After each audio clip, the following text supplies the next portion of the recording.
You're sitting at a dinner table, surrounded by people who've known you your entire life. The conversation moves easily at first. Food, small talk, familiar laughter passing back and forth like it always does. And for a moment, everything feels normal.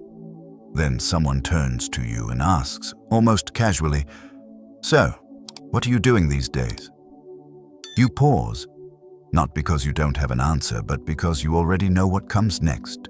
You give something simple, brief, just enough to move on.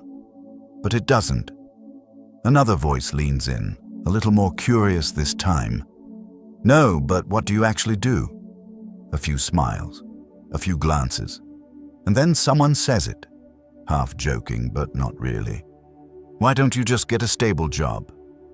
There's laughter around the table. You smile too. You nod. Keep your composure. Let the moment pass like it's nothing.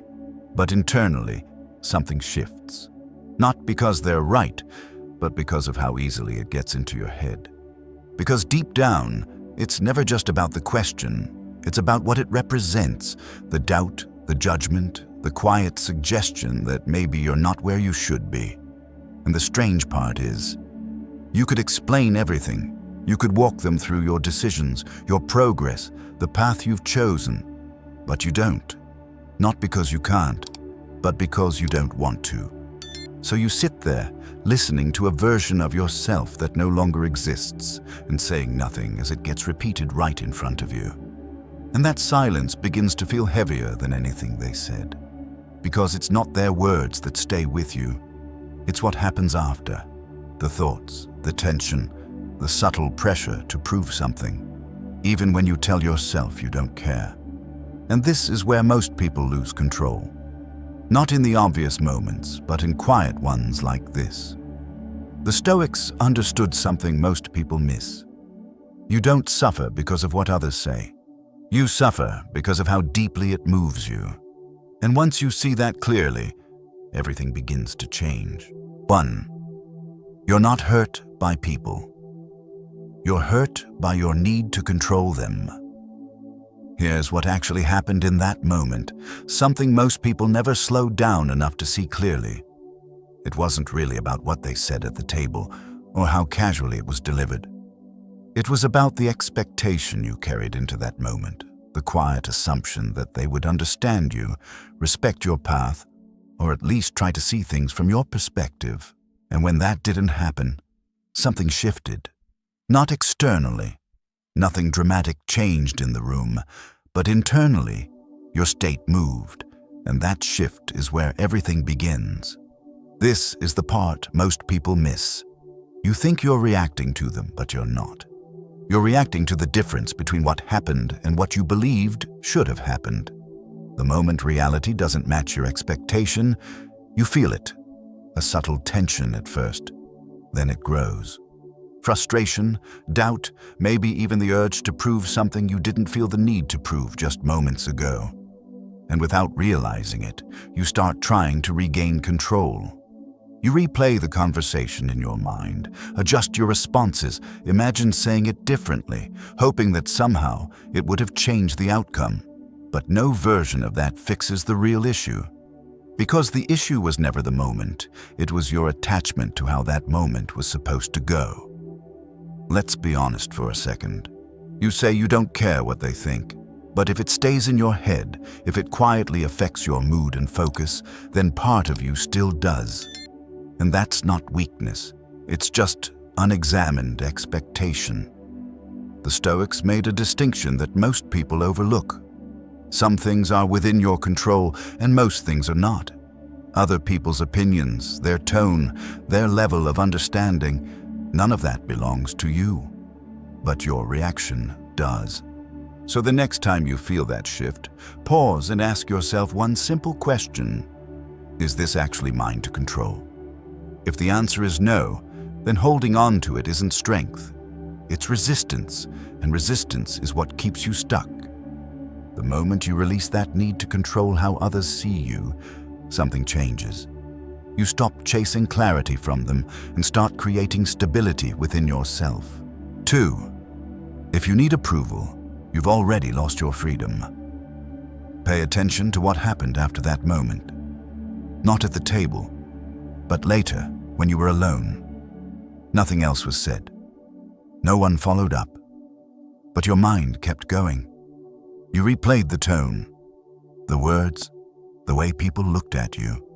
You started adjusting the story in your head, trying to figure out what they really meant. And somewhere in that process, something subtle happened. Your state began to depend on their perception. This is where most people quietly give up their freedom, not in obvious ways, not through big decisions, but through small, repeated moments where their mood is shaped by how others respond to them. If someone approves, you feel at ease. If someone doubts you, something tightens. And over time, without noticing it, you begin to live in reaction to that. This isn't about insecurity in the way people usually think about it. It's not about being weak or unsure. It's about dependence. Because the moment your internal state rises and falls based on external validation, you're no longer stable. You're adjustable, and anything that can be adjusted by others can be controlled by them. That's the part most people never admit to themselves. You say you don't need validation, but if your confidence changes depending on who's in the room, then part of you still does. And again, that's not a flaw. It's just a pattern that hasn't been examined closely enough. The Stoics approached this differently. They didn't try to eliminate emotion or shut themselves off from the world. They focused on something much simpler and much harder. They built their sense of worth internally, not based on praise, not based on recognition, but based on whether their actions aligned with their own standards. So the question shifts. Not, do they approve of me? But, am I acting in a way I respect? That one shift changes everything. Because now, your stability no longer depends on how others see you. It depends on how clearly you see yourself. And when that becomes your reference point, approval stops feeling necessary. It becomes irrelevant. 3. This is why you always react too fast. Think about how quickly that shift happened.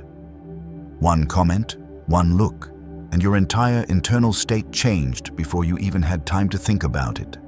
That speed matters, because most reactions don't feel like choices. They feel automatic. Something is said, and you feel it instantly. Tightness in your chest, a rush of thoughts, the urge to respond or withdraw. And by the time you notice it, you're already inside it. This is why so many people say things they regret or carry emotions longer than they need to. It's not because they lack control.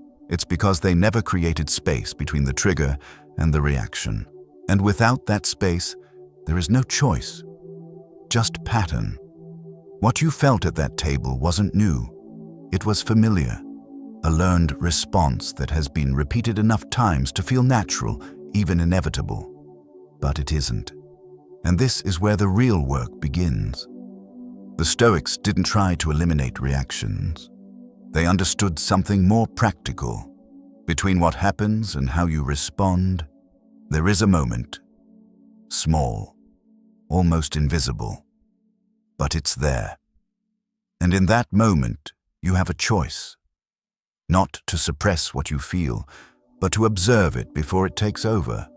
To notice the thought as it forms, instead of becoming it. That's the difference. Most people live inside their reactions. They feel something and they follow it. But once you start to see it happening in real time, something changes. You don't have to act immediately. You don't have to match the energy in the room. You can pause, even for a few seconds, and that pause is where your control returns, because now, instead of reacting out of habit, you're responding with intention. So the next time you feel that shift, don't rush to fix it or explain it. Just notice it, the sensation, the thought, the impulse, and give yourself a moment before you move. That small gap, that's where your power is rebuilt. 4. Nothing means anything. Until you decide it does, go back to that moment at the table. Same words, same tone, same situation.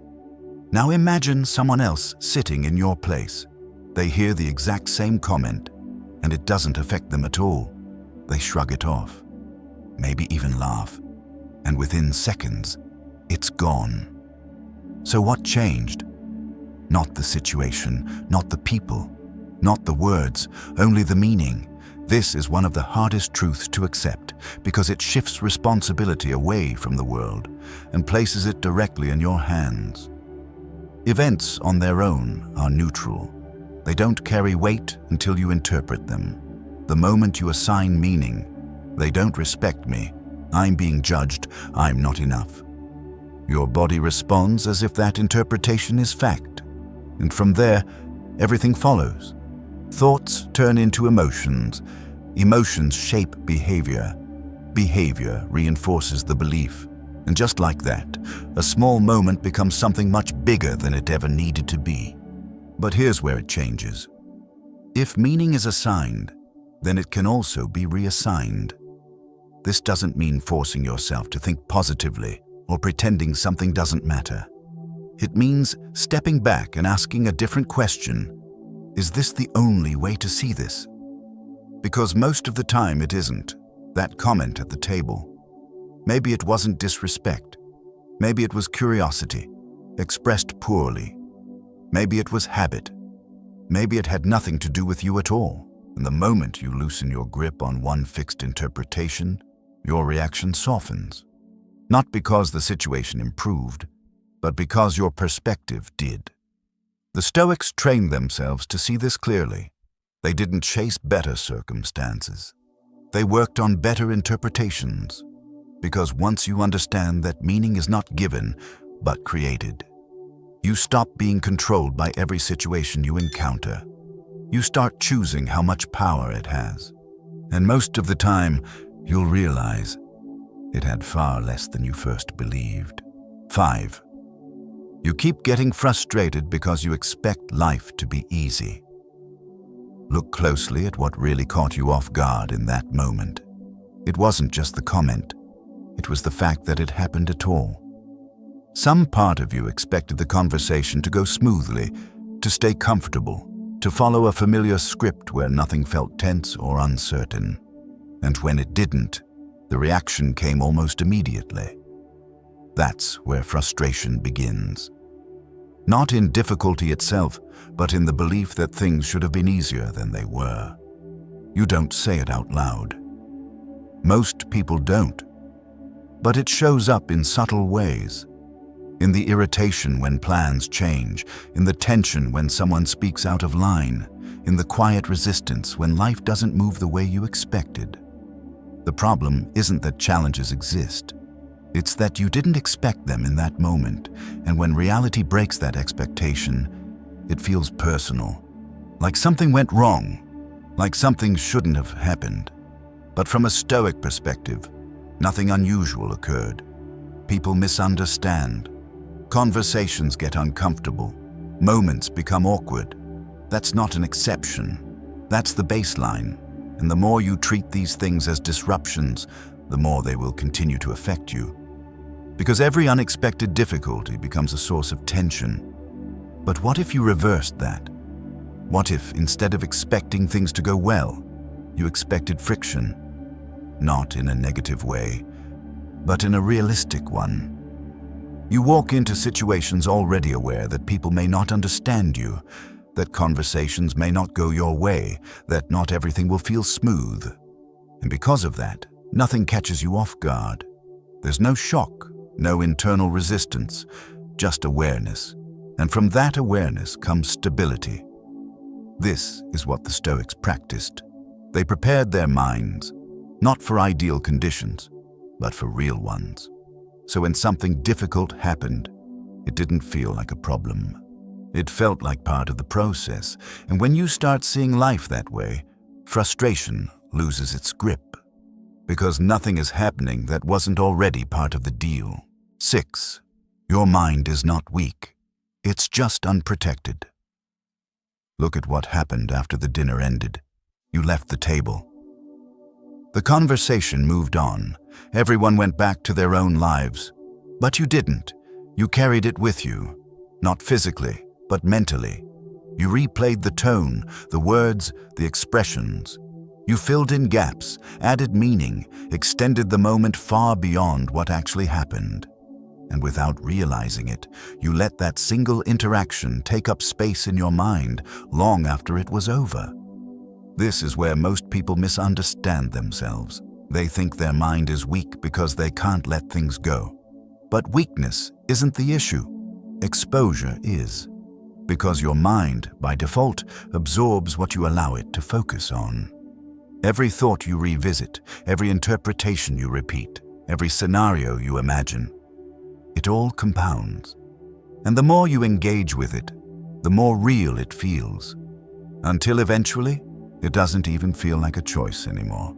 It feels like your state.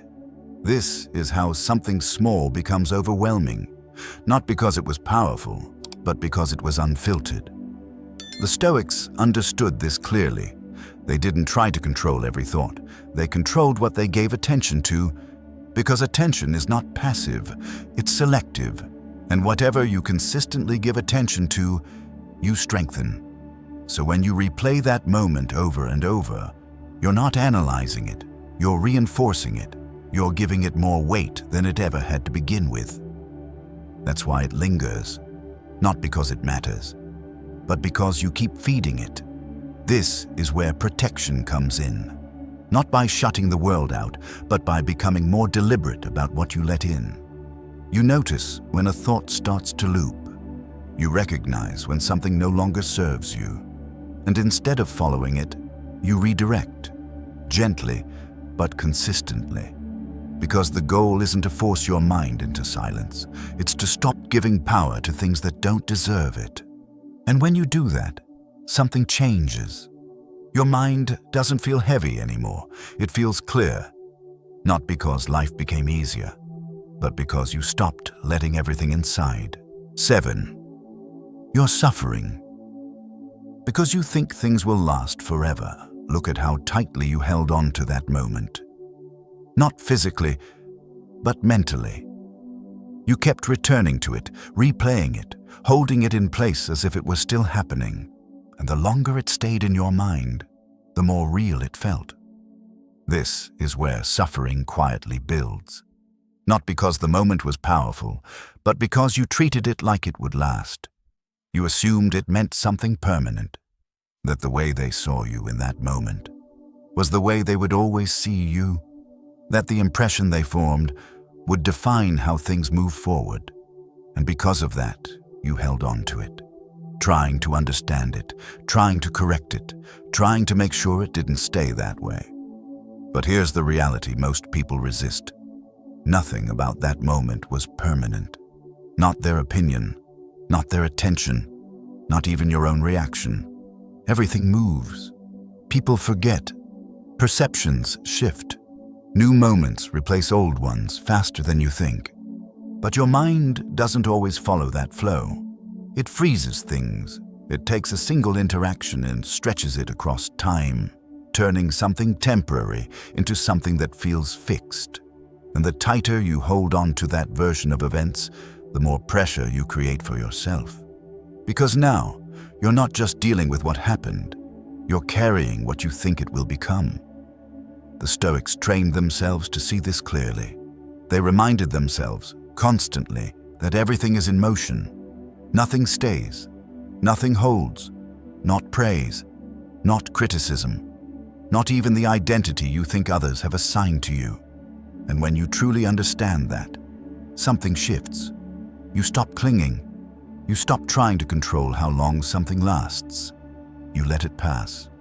Not because it didn't matter, but because you recognize that holding on to it gives it more weight than it ever had. And once you release that grip, the moment loses its power. Not because it disappeared, but because you finally allowed it to move on. 8. Your life feels unstable. Because you built it on circumstances. Look at how quickly your state shifted in that moment. One comment, one reaction, and suddenly everything inside you felt different. Your mood changed, your thoughts sped up, your sense of control weakened. Nothing major happened on the outside, but internally, it felt like something had moved. This is what instability looks like. Not chaos in your life, but inconsistency in your state. And most of the time, it comes from one place. You've tied how you feel to what happens around you. When things go well, you feel steady. When they don't, you feel off balance. When people respond the way you expect, you're calm. When they don't, something shifts. It seems normal, but it creates a deeper problem. Because now, your internal state depends on external conditions, and external conditions are always changing. People act unpredictably.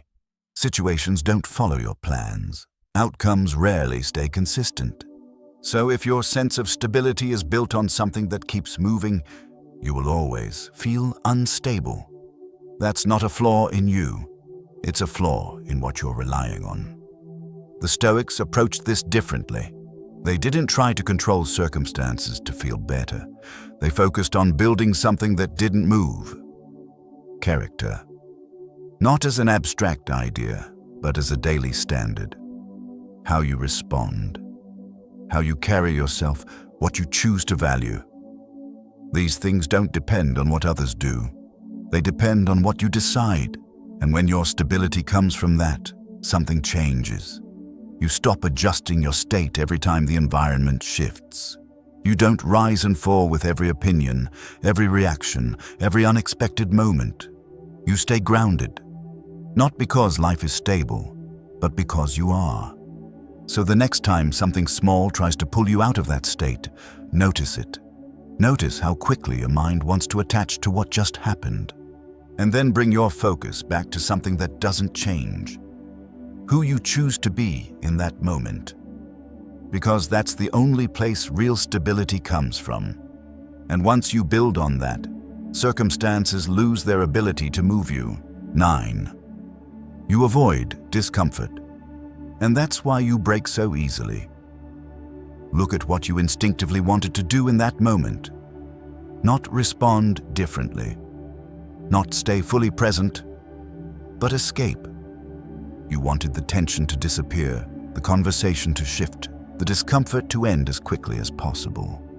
And when it didn't, your mind kept searching for a way out. This is where most people lose resilience. Not because they're incapable of handling pressure, but because they've trained themselves to avoid it. Discomfort shows up, and the first instinct is to push it away, to distract, to explain, to mentally rewrite what just happened so it feels less intense. But every time you do that, you send a signal to yourself, this shouldn't be happening. And the more you repeat that pattern, the less tolerance you build for anything that feels difficult.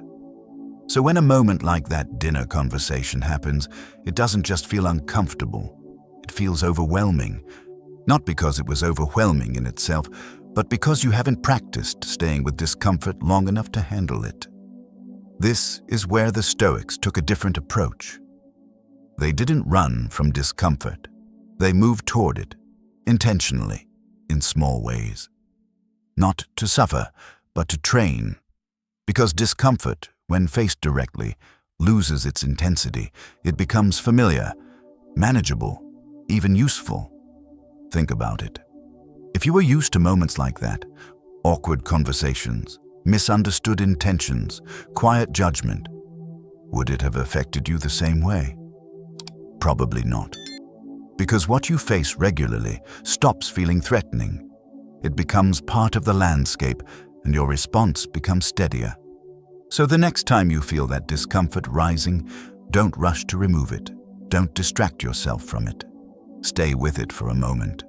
Notice the sensation.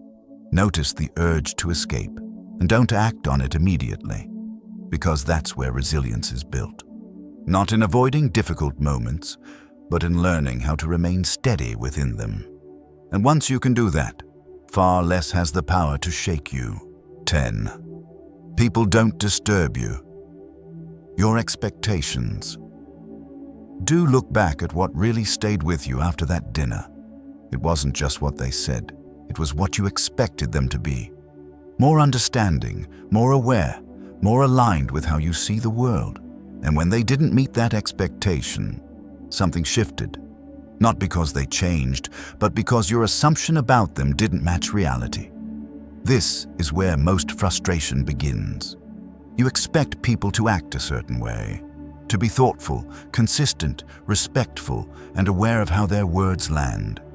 And when they fall short of that, it feels personal, like they did something to you. But from a Stoic perspective, they didn't. They acted according to who they are, their level of awareness, their habits, their perspective on life. None of that was created in that moment. It was already there. And expecting them to act outside of that, without any reason to, is what creates the tension you feel. Because now, you're not just dealing with what happened, you're dealing with what you believe should have happened instead. And that gap keeps pulling your attention back. You replay it, you question it, you try to make sense of it, but the truth is simpler than that.